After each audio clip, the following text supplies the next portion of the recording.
নমস্কার আমার প্রিয় বন্ধুরা, ওয়েলকাম টু মৈত্রীস ব্লগ। আজকে আমি তোমাদের কাছে নিয়ে এসেছি নতুন ধরনের রেসিপি। সেই রেসিপি হচ্ছে কুমড়ো দিয়ে ধোকার ডালনা। এই কুমড়ো দিয়ে ধোকার ডালনা এর আগে তোমরা নিশ্চয়ই করোনি, কিন্তু আজকে আমি করে তোমাদেরকে শেয়ার করব কিভাবে আমি কুমড়ো দিয়ে ধোকার ডালনা তৈরি করছি। তোমরা নিশ্চয়ই ভিডিওটা প্রথম থেকে শেষ অবধি দেখো। ভিডিওটা ভালো লাগলে নিশ্চয়ই তোমরা লাইক শেয়ার সাবস্ক্রাইব করতে ভুলবে না। পাশে যে বেল বাটন আছে সেটা প্রেস করলে তোমরা আমার অন্যান্য রেসিপিগুলো দেখতে পেয়ে যাবে। আজকে আমি তৈরি করছি কুমড়ো দিয়ে ধোকার ডালনা। তোমরা নিশ্চয়ই ভিডিওটা প্রথম থেকে শেষ অবধি দেখতে থাকো। দেখো, এখানে আমি ছোলার ডাল বেটে নিয়েছি, তোমাদেরকে দেখানো হয়নি। ছোলার ডালটা আগে আমি পেস্ট করে নিয়েছি। এখানে ছোলার ডালের সঙ্গে আমি আদা দিয়েছি, হাফ ইঞ্চি আদা আর দুটো কাঁচা লঙ্কা আর লবণ দিয়ে আমি ছোলার ডালটাকে পেস্ট করে নিয়েছি। এখানে আমার 1 কাপ ছোলার ডাল আছে। ছোলার ডাল দিয়ে আমি পেস্ট করেছি। এখন আমি এই যে কুমড়োর টুকরোগুলো করে রেখেছি, এই কুমড়োর টুকরোগুলোকে আমি এই কোয়াজারে দিয়ে এটা দিয়ে আমি ভালো করে এই জিনিসটা দিয়ে আমি এমনি করে এটার সঙ্গে ছোলার ডালটার সঙ্গে একবারে মেল্ট হয়ে যাবে। তাই আমি এটা দিয়ে করছি। এটা দিয়ে পুরোটাই আমি এগুলো পুরো করে নেব। কুমড়ো দেখো কতটা এই যে এমনি কুচি কুচি হবে। এখন আমি এইগুলো পুরোটাই আমি করে নিচ্ছি। দেখো, এখানে আমি পুরোটাই এই যে কুচি কুচি করে নিয়েছি। এটা কিন্তু মেল্ট হতে বেশি সময় লাগবে না, কিন্তু আলু ভাজার মতন যদি কুচি কুচি করা হয় তবে মেল্ট হতে দেরি হবে। এখন এখানে আমি সাদা তেল দিয়ে দিচ্ছি, মানে রিফাইন্ড অয়েল দিয়ে দিচ্ছি। এখানে আমি প্যান বসিয়ে দিয়েছি। প্যানের মধ্যে আমি কালো জিরে হাফ চামচ দিয়ে দিলাম, আর এখানে হিং দিচ্ছি। হিং ফোড়ন দিয়ে দিলাম। দিয়ে আমি একটু এটাকে ভালো করে ভেজে দিচ্ছি। এরপরে আমি কুমড়ো দিয়ে দিচ্ছি।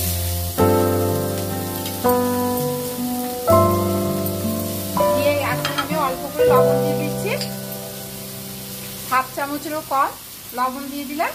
দিয়ে আমি এটাকে ভালো করে মেল্ট করব। বেশ নরমও হয়ে যাবে, মেল্টও হয়ে যাবে। অনেকটাই কিন্তু মেল্ট হয়ে গেছে, তাও আমি 2-3 মিনিট ঢাকা দিয়ে রাখছি, আরো ভালো করে সেদ্ধ হয়ে মেল্ট হয়ে যাবে। ঢাকা খুললাম, দেখো অনেক নরম হয়ে গেছে। এরপরে আমি এখানে ছোলার ডাল দিয়ে দিচ্ছি। ছোলার ডাল পেস্টটা দিয়ে দিলাম। দিয়ে আবার এটাকে ভালো করে নাড়াচাড়া করে যতক্ষণ না দেখো ভালো করে মিক্স করে দিচ্ছি। দেখো কিন্তু আমি সমানে কিন্তু নেড়ে যাচ্ছি। অনেকটা টাইট ভাবটা এসেছে, টাইটও ভাব হবে, এমনকি এটা অনেকটা ঝুরঝুরে হয়ে যাবে। দেখো অনেকটা নেড়ে নেড়ে বেশ টাইট ভাবটা চলে এসেছে। আবার এখন নাড়তে থাকবো। দেখো নাড়তে নাড়তে পুরো শক্ত হয়ে এসেছে, আর কিন্তু নাড়া যাচ্ছে না। এরপরে আমি একে নামিয়ে রাখবো। আর কিন্তু নাড়া যাবে না, এমনকি লেগে লেগে যাচ্ছে। এরপরে আমি একে এই যে একটা থালা নিয়ে নিয়েছি, এই থালার মধ্যে তেল দিয়ে দেব। ভালো করে তেল দিয়ে দিচ্ছি। তেল দিয়ে তেলটাকে ভালো করে থালার মধ্যে এমনি করে দিয়ে দেব, যাতে তাড়াতাড়ি করে ধোকাগুলো উঠে যায়। দিয়ে এরপরে এটাকে এখানে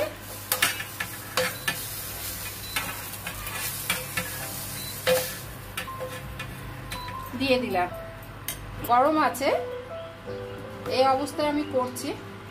দিয়ে এভাবে আমি 4 কোনা করলাম। 4 কোনা করে এরপরে এগুলোকে আমি কেটে নিচ্ছি। যে যেমন শেপ করতে পারে, ডায়মন্ড শেপও হবে, আবার চৌকো শেপও হবে। কেটে নিচ্ছি।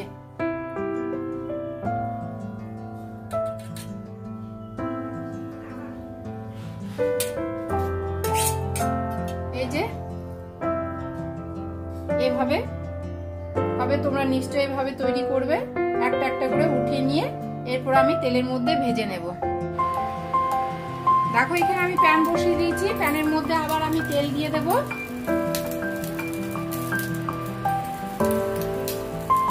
বেশি করে তেল দিচ্ছি কারণ অনেকটাই ভাজতে হবে, তেলটা গরম করে ভেজে নেব। দেখো আমি এরপরে একটা একটা করে দিয়ে দিচ্ছি তেলের মধ্যে।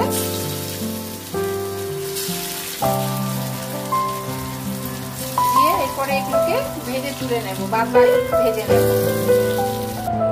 এখানে আমি প্যান বসিয়ে দিয়েছি। দেখো প্যানের মধ্যে কিন্তু এই ভাজার তেল আছে। এর মধ্যে আমি দুটো তেজপাতা আর গোটা গরম মশলা, দারচিনি, লবঙ্গ, এলাচ দিয়ে দিলাম তেলের মধ্যে। দিয়ে মশলাটা বেশ একটু ভাজা ভাজা করছি। এর মধ্যে আমি একটা বাটি নিয়ে নিয়েছি। এই যে একটা বাটি নিয়ে নিয়েছি, এই বাটির মধ্যে আমি শুকনো মশলাগুলো দিচ্ছি। লঙ্কা গুঁড়ো 1 চামচ, আদা 1 চামচ আর জিরে গুঁড়ো 1 চামচ দিয়ে আমি অল্প উষ্ণ গরম জল দিয়ে মশলাটাকে করে নিচ্ছি। এর মধ্যে আবার হলুদ দিয়ে দিলাম, হলুদ 1/2 চামচ দিয়ে আমি ভালো করে শুকনো মশলাটা আমি প্যানের মধ্যে না দিয়ে জল দিয়ে দিচ্ছি। মশলার থেকে বেশ একটা গন্ধ বেরিয়ে আসছে। এরপরে এখানে আমি দিয়ে দিলাম মশলা দিয়ে মশলাটাকে বেশ ভালো করে একটু। এর মধ্যে আমি টমেটো পেস্ট করে রেখেছি, টমেটো পেস্টটা এর মধ্যে দিয়ে দিচ্ছি। 1/2 চামচ আমি আগে কিন্তু নুন দিয়ে ভাজা হয়েছে, সেজন্য আমি লবণের পরিমাণটা কম দিচ্ছি। 1/2 চামচ লবণ দিয়ে দিলাম। দিয়ে ভালো করে আমি মশলা কষবো। এর মধ্যে মিষ্টি 1 চামচ অ্যাড করে দিচ্ছি। দিয়ে ভালো করে আমি কষি এখন, যতক্ষণ না মশলা কষতে থাকবো। দেখো মশলা থেকে তেল বেরিয়ে এসেছে। এখন আমি এখানে উষ্ণ গরম জল, ঠান্ডা জল কিন্তু দেব না, উষ্ণ গরম জল দিচ্ছি। দিয়ে বেশ জলটা একটু ফুটবে, এখন ঢাকা দিয়ে রেখে দিচ্ছি 2-3 মিনিট। ঢাকনা খুলছি, জল ফুটে উঠেছে। এখন আমি এই যে এই ধোকাগুলো দিয়ে দিচ্ছি। করাটা কিন্তু খুব সহজ, খেতেও কিন্তু খুব ভালো লাগে।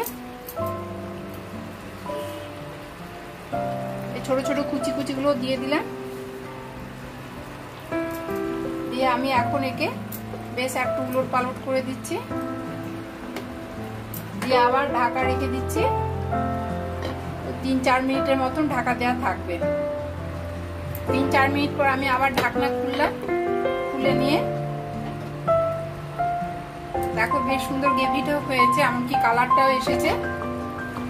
এখন আমি উপর থেকে গুঁড়ো গরম মশলা দিয়ে দিলাম আর 1 চামচ ঘি দিয়ে দিলাম। দিয়ে ভালো করে উপর থেকে দুটো জিরা কাঁচা লঙ্কা দিয়ে দিলাম। দিয়ে ভালো করে মশলাটা মিক্স করে দিচ্ছি। বেশি কিন্তু নাড়বো না, নাড়লে আবার ভেঙে যাওয়ার ভয় থাকবে। আবার 2-3 সেকেন্ড ঢাকা দিয়ে রাখি যাতে মশলাটা স্প্রেড করে যায়। 2-3 সেকেন্ড হয়ে গেছে। 2-3 সেকেন্ডের পর দেখি, দেখো কি সুন্দর কালার। এখন আমি সার্ভিং প্লেটে ঢেলে রাখছি। দেখো অলরেডি কমপ্লিট হয়েছে পুরো দিয়ে ধোকার ডালনা। তোমরা নিশ্চয়ই ভিডিওটা প্রথম থেকে শেষ অবধি দেখেছো। ভিডিওটা ভালো লাগলে নিশ্চয়ই তোমরা লাইক, শেয়ার, সাবস্ক্রাইব করবে। পাশে যে বেল বাটন আছে সেটা প্রেস করলে তোমরা আমার অন্যান্য রেসিপিগুলো দেখতে পেয়ে যাবে। এমনকি যা যা রেসিপি আমি তোমাদের কাছে শেয়ার করব তা তোমাদের নোটিফিকেশনে চলে আসবে। আজকে এই পর্যন্ত।